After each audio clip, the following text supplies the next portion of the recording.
And we are back. Thanks for clicking on the link. Welcome to Good Energy. Enjoy the content, and everyone have a blessed day.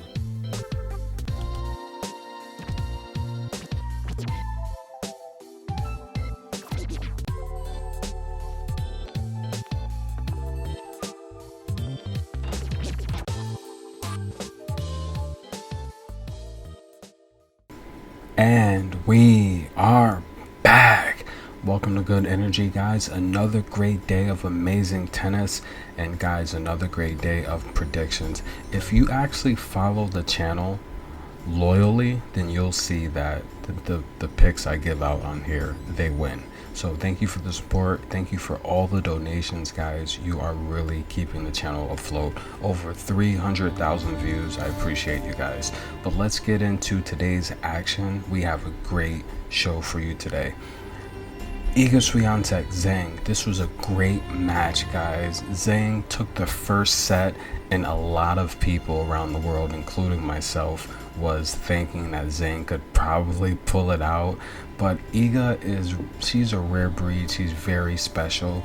Iga reminds me of Ashley Barty, Serena Williams, Venus Williams, where they could lose the first set, but you know they're going to win the match. It's like the Golden State Warriors. They could be down 15 points. That's only 5 shots. Iga has that type of vibe to her. She's truly something special. Appreciate this moment, because this doesn't happen. This happens once in a lifetime, guys. And you're lucky to be witnessing this win streak. Jessica Pegula versus Big U. Jessica had to come back from a down a set. I gave out to my PayPal donators, take Big U to win the first set. I knew she would win the first set, but Pegula came back. She's too strong. She's too complete of a player to lose like that to Big U. So good comeback win for Pegula. Kunamatova, I had her winning this match, but I thought she would win the first set. Madison Keys came out really strong, but she just hit herself. She just ran out of gas. And Kataskina, look, I don't want to talk about that too much. Kataskina, I said, look, just take her to beat Giorgi. Giorgi's not going to beat Kataskina. It's just not going to happen. But let's get right into today's preview and predictions.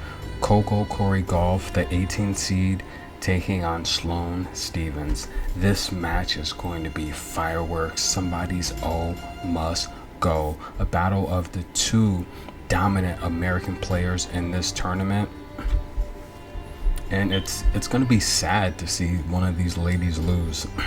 But nonetheless, Coco Corey Golf, she is winning 71% of her service games. She is dominant on serve lately. She's winning 35% of her return games, and when she has the opportunity to be broken, she's saving 61% of them. Guys, Coco Golf plays a tough schedule. She is big time. When she has the opportunity to break her opponent, she's breaking at a 43% rate. And Coco Golf, in terms of majors, that's the only slack that I give her. I feel, look, she's only 18, yes, but the reality is Iga at 18 was winning Roland Garros. So the reality is we saw her bust on the scene at 15, but look, 3 years later, she has 2 singles titles, 4 doubles championships. She has a lot on her shoulders, I understand that, but it's time for a major, and the time is now. How has she done at the majors though? At the Australian Open, her best finish was a round of 16 in 2020. She made the quarterfinals last year at Roland Garros, so she is a pretty decent clay player, although she's very young. She's made Wimbledon the round of 16 twice. We saw her with that historic win over Venus Williams. Those photos are iconic. And then we saw her best finish at the US Open in 2019. She made the round of 32. I have a feeling that will be different this year though. Watch out at the US Open. We will be there covering that live as I always do. And I'll probably post some pics from previous US Open tournaments. I think you guys would really like to see that. Sloane Stevens, her opponent. Now, you guys have to understand, Sloane's going to be the shorter opponent in this match. she's going to be 2 inches shorter than Coco Gauff. Sloane's not a huge ace player. She's averaging less than 1 ace per game versus Coco, who's putting up 4.5 aces per game. Sloane, she had a bit of a slump early in the year, so her yearly numbers don't really match up to how well she's playing right now on clay. She is a good clay player, by the way. She's only winning on the year 60% of her service games and 33% of her return games. She saves 55% of her break points, so in terms of those pressure points, the situations that matter, you do see the best tennis from Sloane. Sloane does have a singles title this year in Mexico, where we saw her go through Buskova and Seville, and she did a very good job with that. Sloane Stephens, in terms of majors, she is big time. She's reached the Roland Garros here in 2018, where she lost to Simona Halep. Wimbledon, we saw her reach the quarterfinals in 2013. The Australian Open, she reached the quarterfinals in 2013, and we saw her win the US Open in 2017. 2013, 17 to 18 were Sloane's best years. We saw her make the WTA finals, and Sloane is the type of player that she used to be aggressive, but she changed her style. Right now, she's more of a defensive player that attacks. She plays a lot smarter, let's just put it that way. On clay this season, though, Coco Gauff is 8-3, and out of her last 10 matches, Coco Gauff has won 8 of them. We've seen Coco Gauff beat Mertens, Kanepi, and Alison Van Upwick and Marino. All great wins. Her 2 losses in her last 10 came to Sakari and Halep, 2 great players, but we also saw her beat Angelique Kerber. We saw her beat Putintseva, Schmidlova. Coco Gauff, I feel right now, is blossoming at the right time. You're seeing her father a lot more giving her guidance. I mean, the chair umpire accused her father of giving her signals in terms of hand claps. With her, the presence that her father is showing right now in her corner, it seems to be relaxing her more, and she's playing her best tennis. I did notice that. Sloane Stephens, on the other hand, has split her last 10. We saw her beat some really great names so far in this tournament: Teichmann, Serstu, Nanamir, and Perry. Those are all great clay players. And the first round match with Nanamir was a very, very tough match, and that's a match that she was an underdog. With Serrano, she was an underdog as well. With Perry, a lot of people thought Perry would defeat her. A lot of people thought Teichmann would defeat her. Sloane is also a 2-1 underdog in this match. Some of Sloane's losses in her last 10 matches, she's lost to Pegula. Okay, that's understandable. Kalalina, that's understandable. Alexandrova, a great clay player. With the controversy in that match against Big U, a lot of people thought that Alexandrova should have got the default in advance. But the reality here is I don't think Big U's actions were intentional. She bounced the racket off of the chair. It flew into the stands. The commissioner of the WTA did state that the racket did graze the boy. Okay, that's what the commissioner stated.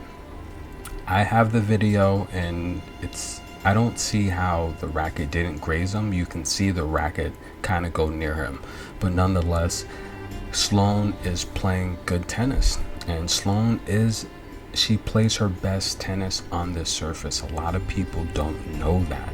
Sloane plays her best tennis on clay. She has the most wins in her career on clay, which is 32 wins in the Roland Garros tournament. So out of all the Grand Slams, even though she won the US Open, she has the most wins here in Paris. And the reality here is this is a match where Coco Gauff, she's going to be the taller player. Sloane's going to be 2 inches shorter. Not only that, Sloane is more experienced. These two ladies have played before. Sloane owns the head-to-head. We saw that at the US Open last year.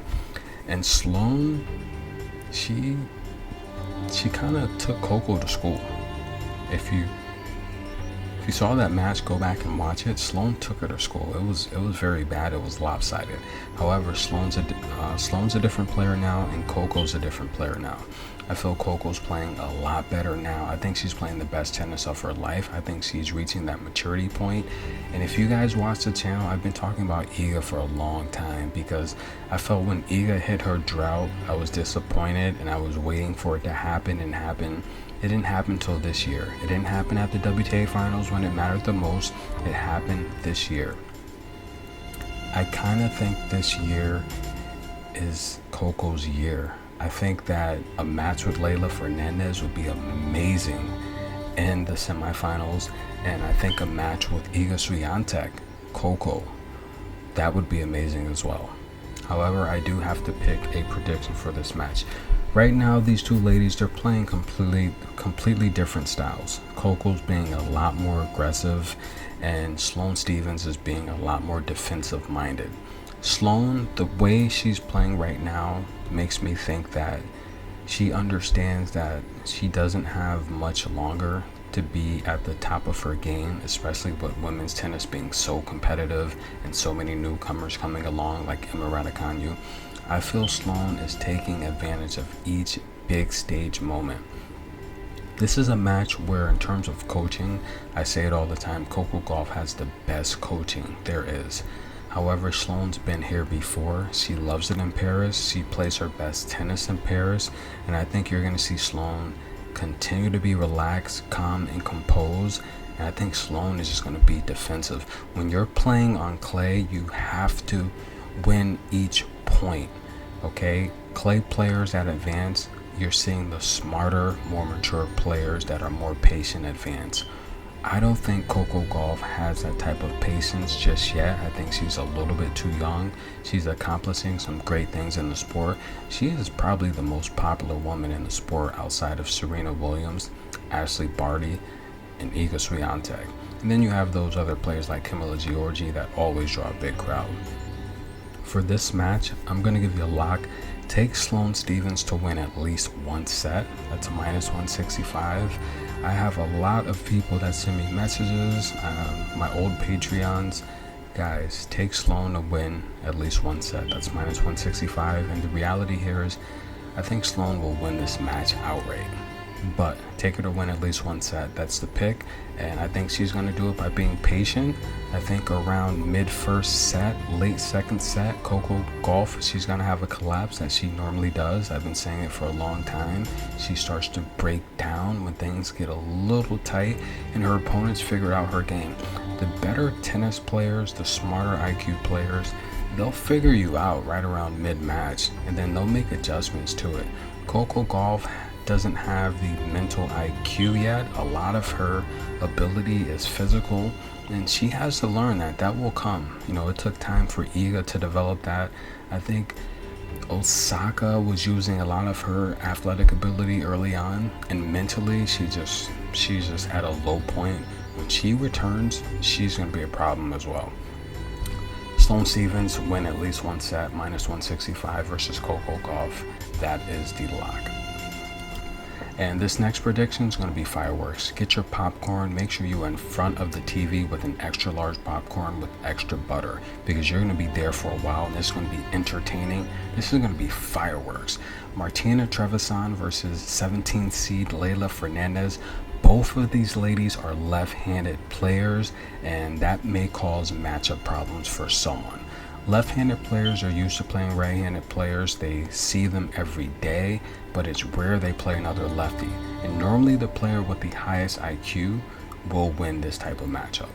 Leylah Fernandez, she's averaging 2 aces per game. She's winning 75% of her service games, 25% of her return games. When she has the opportunity to break opponents, she is breaking them at a 34% rate, and she's saving 61% of her break points.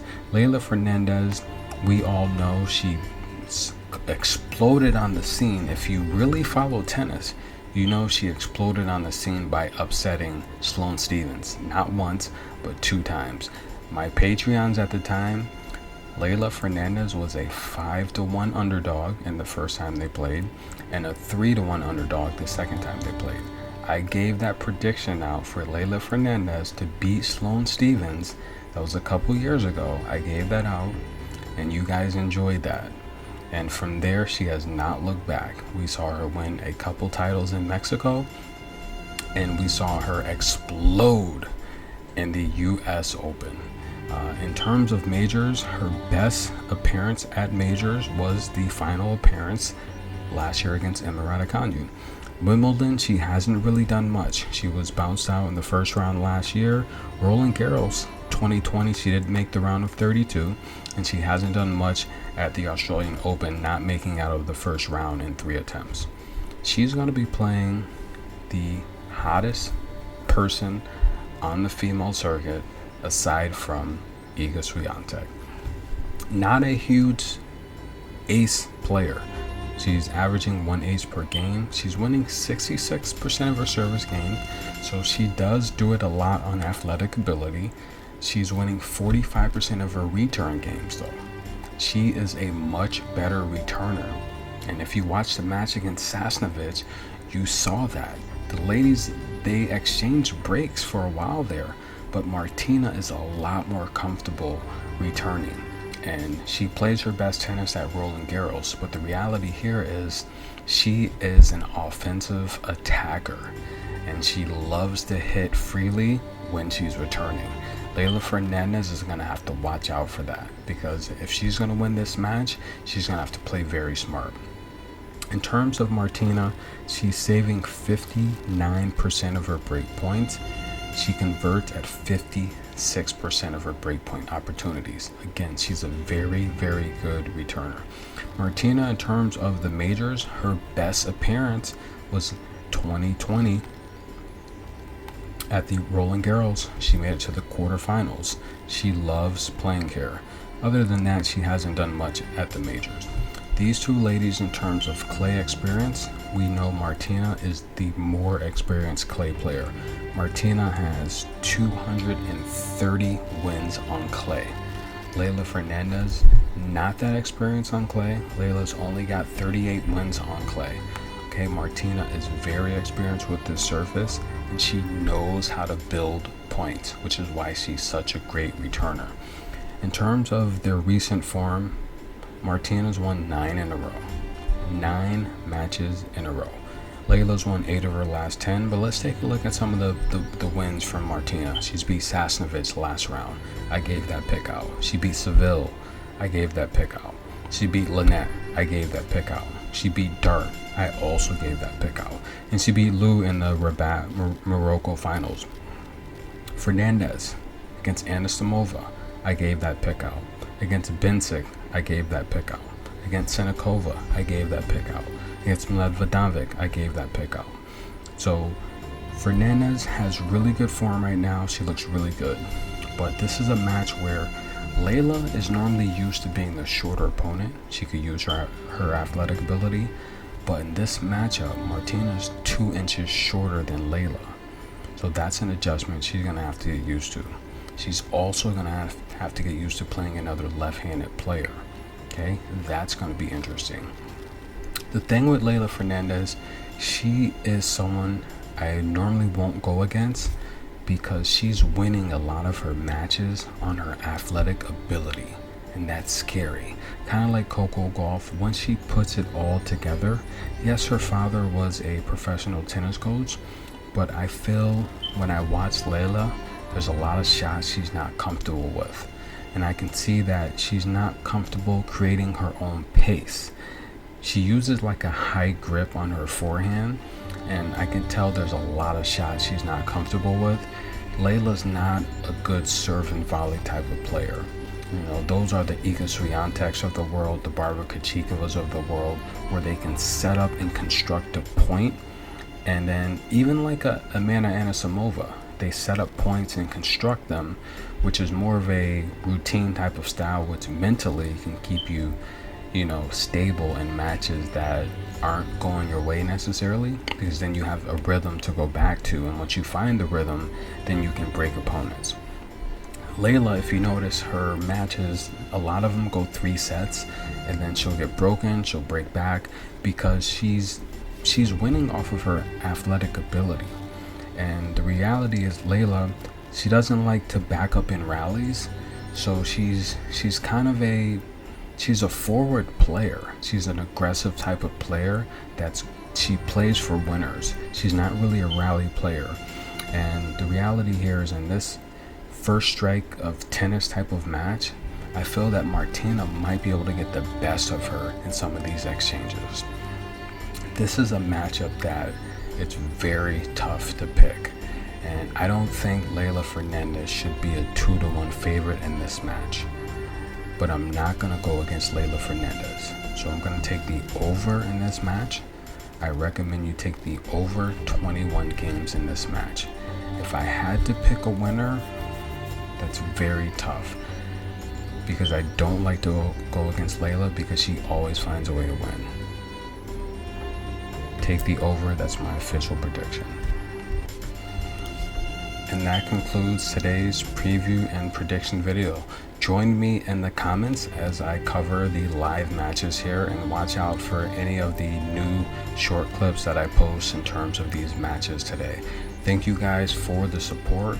Over 300,000 views. Thanks for the donations. You guys are really you're just showing a lot of love, and I appreciate it. Anyone with negative comments, especially to my bilingual Patreons and supporters and subscribers, I just block you and delete the comment, guys. No one has time for that. There's so much going on in the world. This is tennis. We watch tennis. We listen to these channels for entertainment. Some of you guys take this a little too serious, but nonetheless, guys, Iga Swiatek versus Zhang, that was a great match, amazing match. I'm gonna watch that again right now. This is Good Energy, guys. Thanks for the love. We are